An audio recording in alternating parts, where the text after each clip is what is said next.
The first step for learning any new technology is the classic Hello World example. In this lecture, we'll get Angular and all of the dependencies installed and simply print something out to the screen.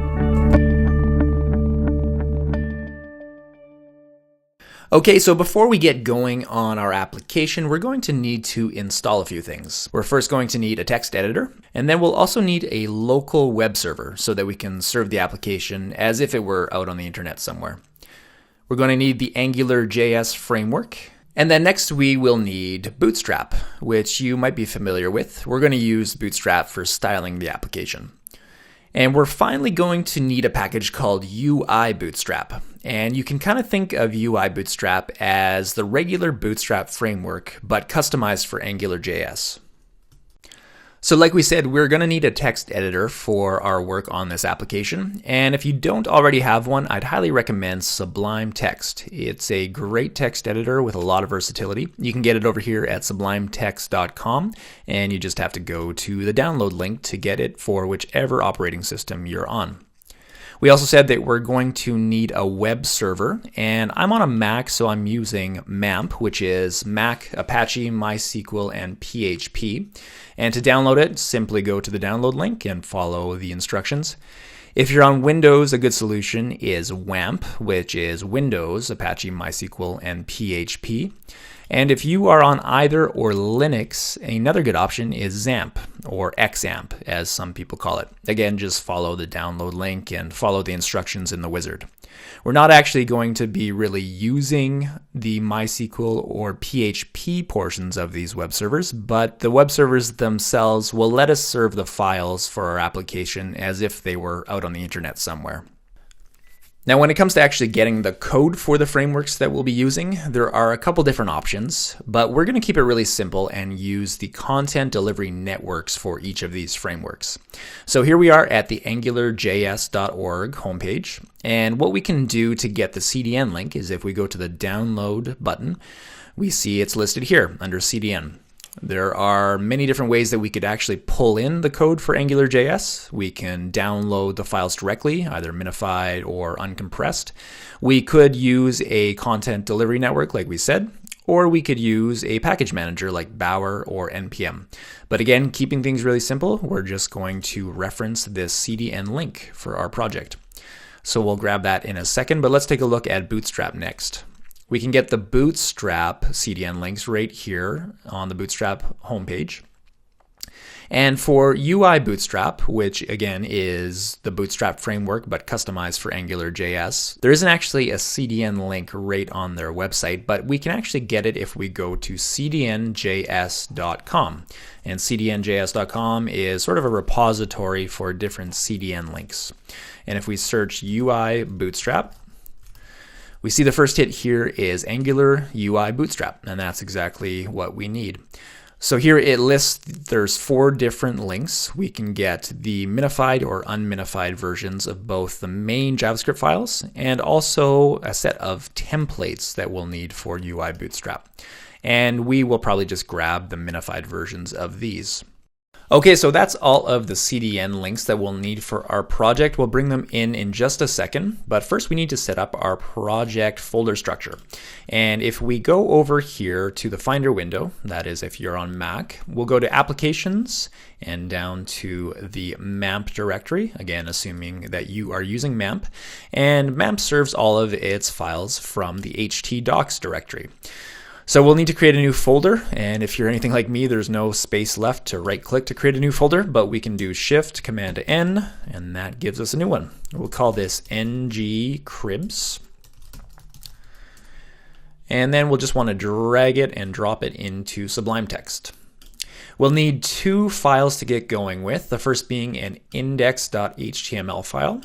And this is going to be the HTML entry point for the application. So let's save that as index.html. And then we're also going to want a JavaScript file called app.js. And app.js will be the JavaScript entry point for the application. All right, so the first thing we'll want to do is get some HTML structure here. I'm just going to paste in some boilerplate HTML that we've all seen before. Let's give this a title of ngCribs. And the next thing we'll want to do is get the CDN links put in here to reference all of the scripts and CSS that we'll need. So back over here in Chrome, the first thing that I'll grab is AngularJS. So again, at this download button, we'll just copy all of this, paste it down here below the body. And I guess I'll need a script tag for that. So we can create one script and we can do source equal to the script. The next one we will get is the Bootstrap references. So let's copy this link for the CSS and we'll paste it just below title. And then we won't really need the JavaScript from the regular Bootstrap framework for this, so we'll leave that for now. And then we'll go over here to our CDN.js listing for UI Bootstrap, and let's grab UI Bootstrap minified version. And we'll paste that in. Again, I need my script tags.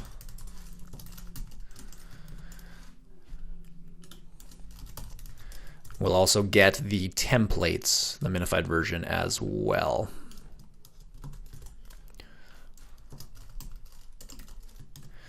All right, so those are the scripts that we will need. And let's just do a little welcome message here to make sure we're good.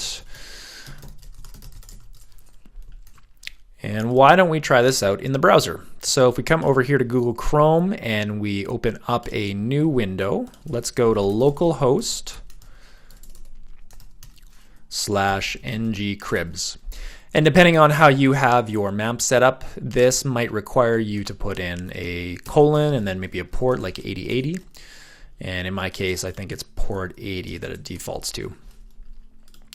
All right, so there we have our message, hello ngcribs. Let's make sure that we've got all of the code coming in properly. So if we go over here, we see that we've got our Bootstrap styles coming in. And then Angulars come in as well. And let's see about UI Bootstrap, that's good. And we're good with the templates as well. Okay, so all of the JavaScript and CSS that we made reference to is coming in just fine, but now we need to actually bootstrap our application. And so what does that mean exactly? Bootstrapping is just sort of the way that the application gets itself going. That's kind of how we can think of it for now. And the way that we do that is we have to provide the Angular object with a module name. And in our case, we're going to want to call this ngcribs. And so this is the way that we register a module. And the second argument is going to be an array of any dependencies, any other modules that we want to make a reference to and pull into the application. So in our case, we've got UI Bootstrap as a third-party dependency. And so we'll want to say UI Bootstrap is our injected module that we want to make a reference to there. And so again, module here is going to register a new module, in our case called ngcribs, and it's going to make a reference to another third-party dependency that we'll want to pull into the application. So if we save that and come over here to our index.html, we have to make a reference, of course, to our app.js script. So let's put a new script tag in. We'll say the source is equal to app.js. We'll save that. The way that we actually make use of the module now that we've registered it is we have to put it on one of our HTML elements somewhere within the page. And the most common one to use is the body tag. So here we're going to say ng-app is equal to ngcribs. And what this does now is anything within the body tag is going to be made available to the application. If we had, say, a div within the body tag here and we did the same thing, we did ng-app is equal to ngcribs. In this case, anything within here in the div tags will be available to the application, but anything outside of it would not be if we took this out. But that's not what we want. We want to have everything inside the body tag be made available to the application so that we can have the whole page be part of the app. So let's save that and let's go back over to the browser just to make sure that nothing broke on us. If we refresh, we're still getting our message. And once again, let's check the source. We make sure that we've got our application module coming in. We do. And that is about it for now. In the next lecture, we're going to see how we can start making use of some of Angular's features.